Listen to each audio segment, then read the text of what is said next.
On December 8th, 2015, AaronClarey made a video in response to one of his fans' comments where he makes several claims about a variety of subjects, and I'm here to set the story straight. First, we do have a socialist president in here. I know everyone thinks Democrat is different, and we're not socialists. We are socialists. If we look at government spending as a percentage of GDP, which is what it is. Yeah. Congressional discretionary spending is only 29.34% of our annual budget, and out of that, you could only really say that 36.1% of it is socialist spending. For your information, that's 10.6% of our annual budget. And on fact of it, we just bailed out a ton of banks. If the banks hadn't been bailed out, it would have caused an economic disaster worse than the Great Depression. I guess you've never heard of the Mexican peso crisis. We bail out people with welfare. 56% of people on welfare have jobs where they're not being paid what they should be by their employers, and most of them work for big businesses. And we also have nationalized healthcare now. The U.S. does not have nationalized healthcare. The Affordable Care Act, or Obamacare, only prevents the price gouging and unfair business practices of the health insurance industry. It makes insurance companies cover everyone up to federal standards and offer the same rates regardless of pre-existing conditions or gender. So, with President Obama in there, the guy is a socialist. He is. He hates rich people. He hates white people too. The guy is a socialist. He just hates people who are productive and successful. Explain to me exactly how President Obama hates rich people and white people, please. And so he basically takes from the rich and gives to the poor. I don't know how much more we have to explain that this guy is a socialist. And the Democrats are socialists. Shit, Bernie Sanders, at least he's honest about it. But really, look at the platform of socialist parties and look at the Democrat Party and what they advocate. Tell me what the difference is. While the Democratic Party and the Socialist Party tend to see eye on eye on a lot of things, you could also say the same thing about the Republican Party and the Socialist Party. Mr. Clarey, I actually challenge you to go to the Socialist Party's website and look at their platforms and tell me why every single platform they stand on is bad for the economy. It would disproportionately affect large businesses worse than smaller businesses because, again, of that natural trait or the inherent trait of socialism is envy. The inherent trait of socialism is equality, not envy.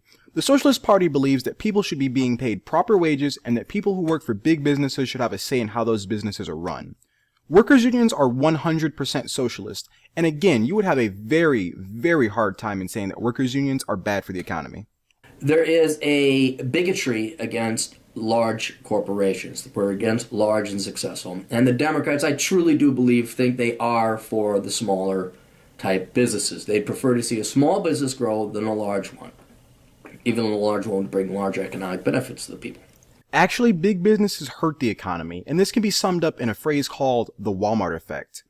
The Walmart effect is the economic disaster for local businesses when places like Walmart open up in their community. Those big chains like Walmart then force all the small businesses around them out of business.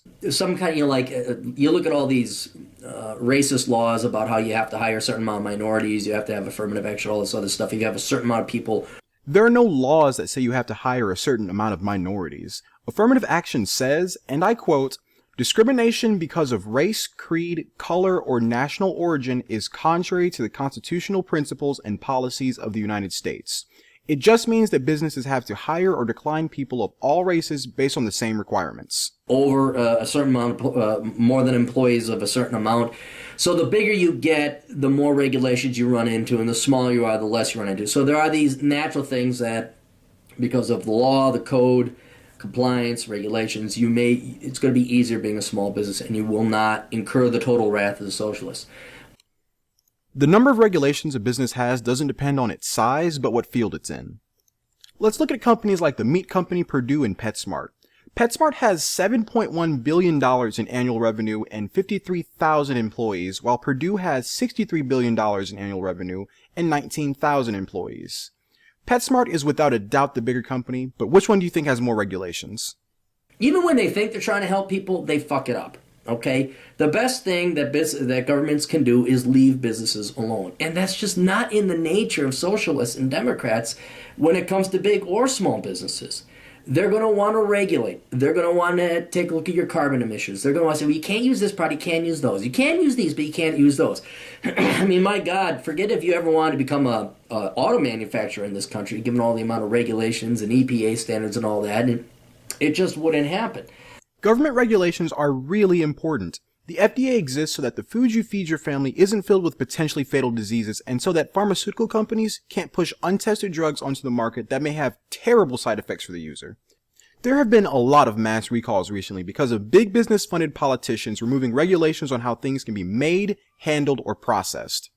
So what will happen, I mean, even though they're not targeting or gunning for small businesses, they unintentionally will. Look at all this crap. I mean, heck, look at the place that it's not even on the national level with Obama or the Democrat Party. Look at what happened in, what was it, Oregon, Portland? On the local level, because that couple didn't want to bake a cake or cupcakes for a lesbian couple because of their religion. Now the city fined them $100,000, got to take away their business, all this other stuff. It doesn't really, just because you're small does not mean you're going to escape the hatred, the bigotry, the ire, the jealousy, the envy, and the pettiness of these inferior parasitic fucks called the socialists. That bakery in Oregon was fined $135,000 because they were clearly in violation of affirmative action, which again says, and I quote, "Discrimination because of race, creed, color, or national origin is contrary to the constitutional principles and policies of the United States." They're insane. They constantly have to have, there's a constant growth, a constant take it under control. We got to do more. They got to do more. They can never just sit and let it be. Because that's what drives them. Because frankly, otherwise they'd have to go get real jobs. That's what really scares socialists and ideologues. It's like, well, if your ideology was realized, then what would you do? Well, there'd still be some more. This is a really stupid argument. What would Bernie Sanders do if all of his policies went into effect in the US? Focus on other issues. What did Barack Obama do after the Affordable Care Act became a law? He focused on other issues. What did George W. Bush do after signing that law on Leif Erikson Day? He focused on other issues. And just as a footnote, I chose the Leif Erikson Day bill because around the same time, George W. Bush also signed into law a very controversial bill that allows the government to ignore habeas corpus and several amendments to the Bill of Rights. I encourage you to look that up. What if again, in my book, Enjoy the Decline, I said, what if Islam took over the world and killed everyone that wasn't Muslim, and then there'd be Muslims? The whole world was... They'd still find a reason to kill each other. They'd still bitch and... They have to find a reason, because their ideology, their religion, is not functional or not conducive to growth and production. It's archaic. It's Neanderthal. So they'd have to find somebody to blame. They blame aliens or something for why the world turned out to be really sucky. Why is the world like the Middle East? Yeah, there's no one left to blame but aliens. We can't kill them, they're too far away, and we lost the technology on how to get to planets. Oh, look at that. More ignorant speech about the situation in the Middle East. The terrorist organizations like ISIL and Al-Qaeda are not fighting for everyone to become Muslims. They're trying to enact their own style of government based on Sharia law, and also so that they can have power to execute people who sell alcohol or drugs, wear Western clothes, shave their beards, or even vote in an election. ISIL also wants to force Christians to pay a tax in order to live, provided that they do not oppose the regime. Do not make these unfounded generalizations about terrorist groups you know nothing about, because when you do, you make it seem like the West really is the enemy of everyone in the Middle East, and not just the terrorists.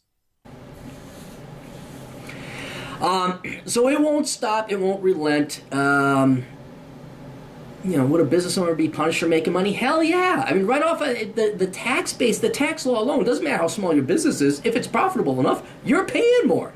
Because you're an evil bourgeoisie white male bastard.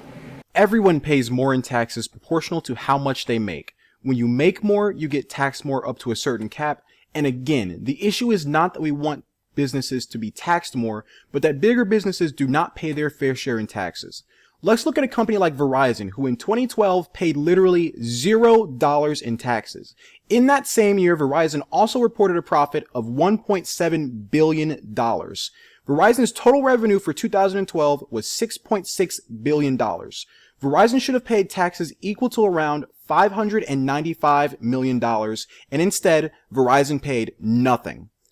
People do not call big businesses evil for making more money. People call them evil when they don't pay their taxes and also don't pay their employees proper wages. 2